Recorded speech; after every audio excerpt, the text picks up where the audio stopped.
last time we saw you was after the final in Shanghai. Obviously a massive final, disappointing result. How have you been sort of spending your time since then? I took a full week off. I didn't do any training or hit any balls.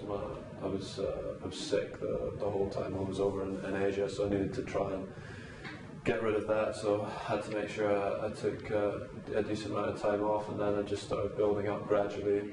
Started practicing a little bit early in the week, and then we got to Paris early. After the Shanghai final, physically how are you feeling? So it must have taken a lot out of you, and the travel as well. Yeah, it was. I mean, obviously at this time of year, matches like that are going to take the toll a little bit. So, you know, like I said, I needed to make sure I took a decent amount of time off and let my body recover, because I had some. Well, physically, it was a tough match, and like I said, wasn't feeling particularly well over in Asia. So it was important to get rid of all of the niggles and try and feel as best as I could for the last couple of tournaments of the year. Yeah, it's towards the end of the season. Now, physically, how are you feeling? Are you feeling a lot fresher for having that week off? Yeah, I feel much. I mean, compared with how I've normally felt coming to Paris the last few years, I feel much fresher. I was quite tired after the Asia stretch last year, so yeah, I feel much better than I have done previous years coming here, and I hope that I can have a good one. Obviously, the last Masters 1000 event, so important to do well, and also to sort of build up your confidence and form ahead of London. Yeah, I mean, you want to make sure you get a couple of matches here if you can, and yeah, I mean, obviously London's the goal for the end of the year, and you want to make sure you go in there 110% and fully ready for that. Especially for me, because I missed it last year.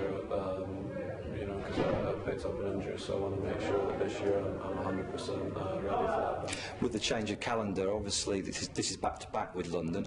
Is it going to be difficult this week to not sort of always be thinking about London and physically and fitness-wise to be ready for London and not focus on here maybe? Yeah, it's a little bit different for sure. I mean, first time it's been like this. So Roger's obviously not playing this week to rest for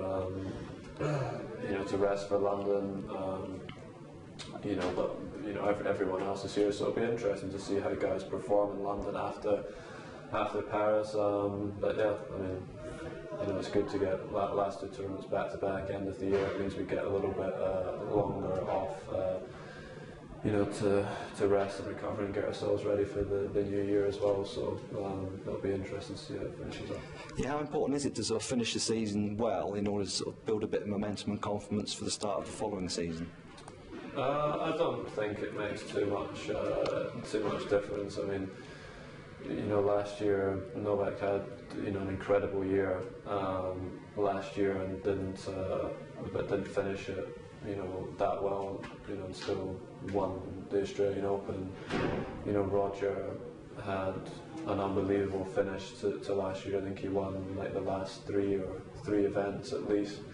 And didn't win the Australian Open, so I don't think it's essential. It's obviously nice to finish the year well.